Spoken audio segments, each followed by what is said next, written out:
What's going on, guys, and welcome back to the Kirby's Barbecue YouTube channel. This is your weekly barbecue prep talk.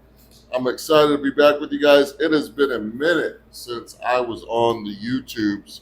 Had a very busy week, productive week. We have the Houston Livestock and Rodeo going on, and I've been up there doing my thing, helping, volunteering, hanging out, having fun. But I am back and I'm ready to rock and roll, guys. So today what we're going to be talking about on the barbecue prep talk, and sometimes I'll get off topic in these, but the premise of at least the start of today's video is going to be quitting your job to work a barbecue pop-up, to start a barbecue pop-up. What do you need to do? What is my advice? The do's and don'ts. I had one of my subscribers reach out to me on Instagram and said, hey, I have an 8 to 5 job. I make good money, but I don't really like it that much anymore. And I want to start a barbecue pop-up full time. And he was like, what advice do you have for me? And I'm going to tell you the same thing I told him.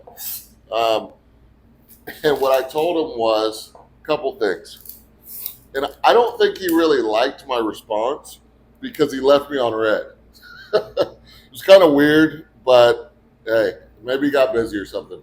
But what I told him was that you need to have 6 months, 3 to 6 months worth of your monthly bills, your monthly expenses saved up in cash in a bank account that's highly accessible to you. That was the first thing I told him, because you don't know if you're going to actually make money doing this.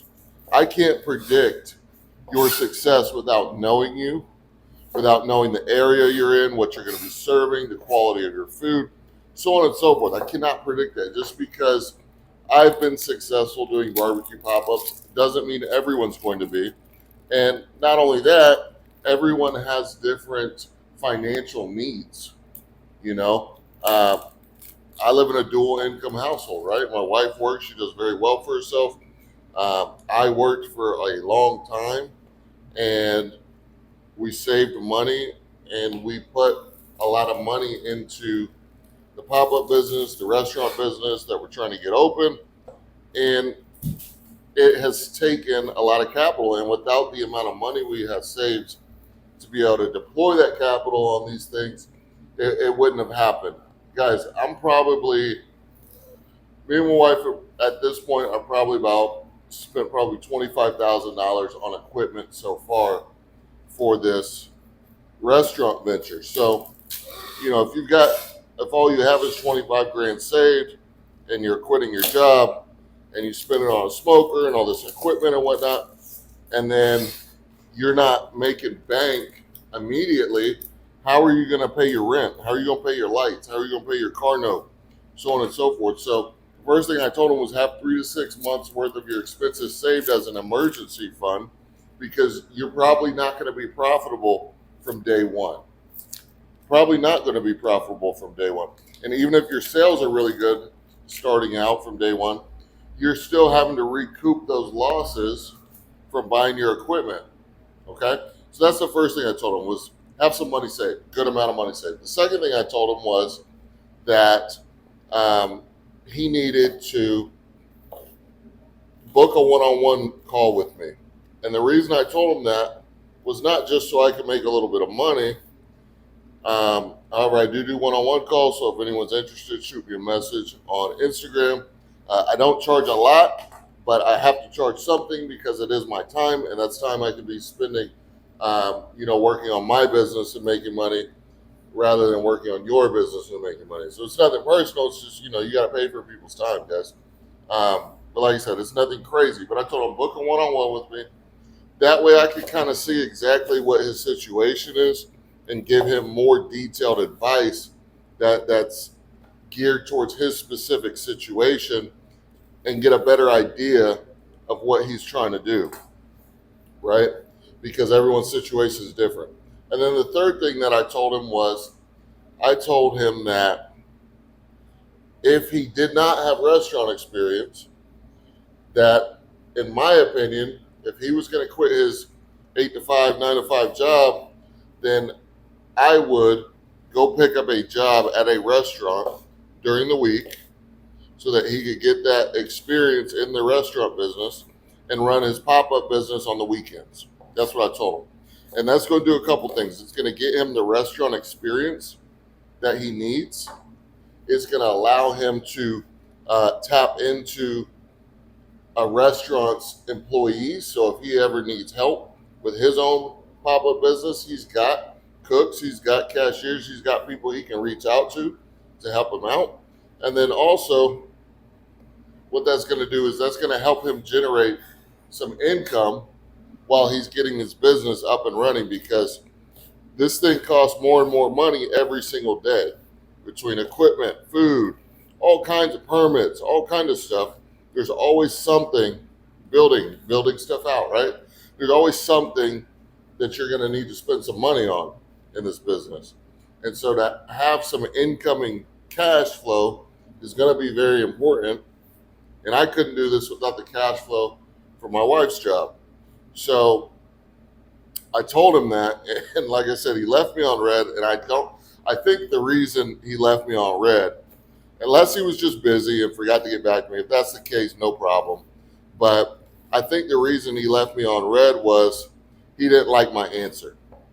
I don't think he liked my answer, because the answer I gave him is a tough answer. It requires you to do things that you don't want to do.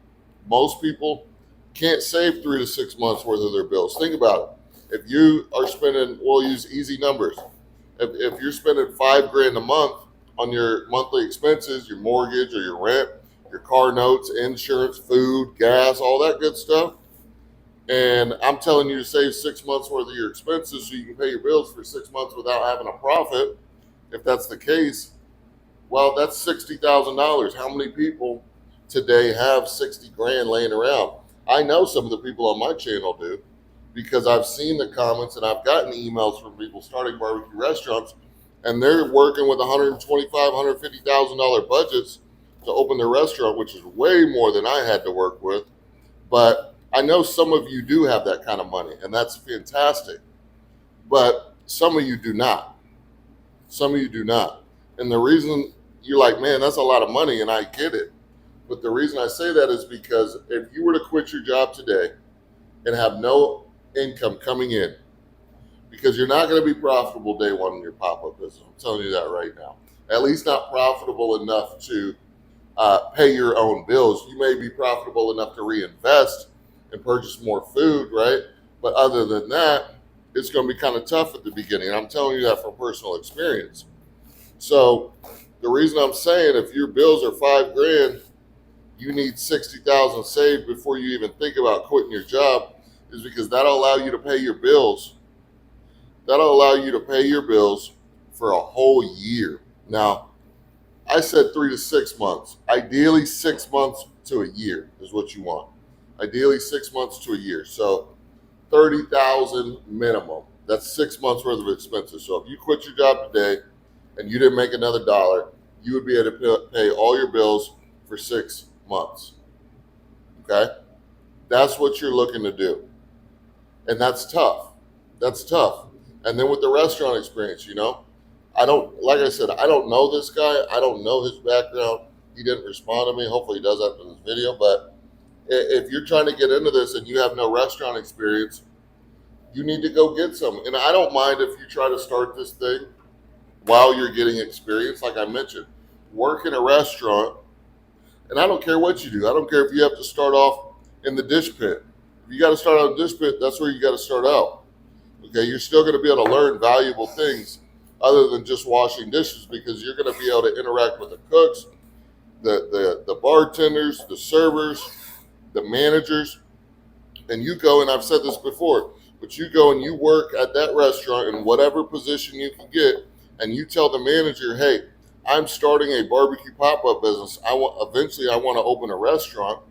Can you teach me? I know you're busy. I know you got stuff to do on a day-to-day basis, but if you see me around and you're doing something, do you mind if I watch you do it? Do you mind if you explain to me what you're doing and why you're doing it? Why are you temping the foods right before you open? Why are you tasting the foods right before you open? Why are you temping them again at 3 o'clock in the afternoon. How do you do a schedule? How do you schedule your people?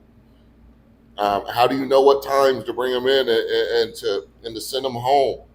You know, all of those little things are going to be key when it comes to learning how to actually run your operation, because the last thing you want to do, I know it's not sexy, guys. I know that doesn't sound fun, especially for you guys who might be a little bit older, but the last thing you want to do is put all your money into a venture like this and not have the knowledge base, not have the experience, and then you're wasting all that money because you're not going to be successful doing it without the experience. I'm just telling you. A lot of people with money want to get into the restaurant game. They'll buy a franchise, or that they'll start their own little mom and pop, and they don't have any experience. And they say, oh, well, I'll just hire experienced cooks. I'll just hire an experienced manager. And yeah, that's a good idea. But you as the owner have to have full control of your business. You have to know exactly what's going on. Otherwise, people will take advantage of you. Things will slip past you and you won't even know it. And all of a sudden, you'll be out of business. And that's what happens. That's why so many of these restaurants go out of business, is because they don't know what they're doing. They don't know how to calculate their food cost. They don't know how to do inventory. They don't know how to figure out why they're wasting so much product. They think that they're ordering correctly. They're not ordering correctly. Okay?